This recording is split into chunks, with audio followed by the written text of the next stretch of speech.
गणेशं गणाधिपत्यम् अपर्णासुत अप्रमेयम् वक्रतुण्डम् एकदन्तम् प्रणमामि विघ्नेश्वरम्।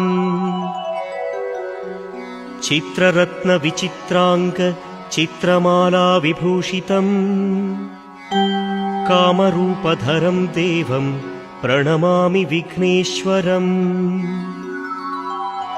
बाहुदातटि निवासेन काणीपाकपुरीश्वरा शुध्यन्ति सर्वपापेभ्यः विघ्नेश्वरं नमाम्यहम्।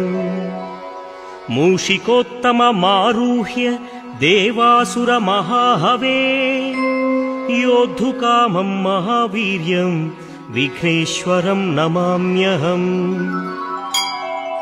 दर्शनं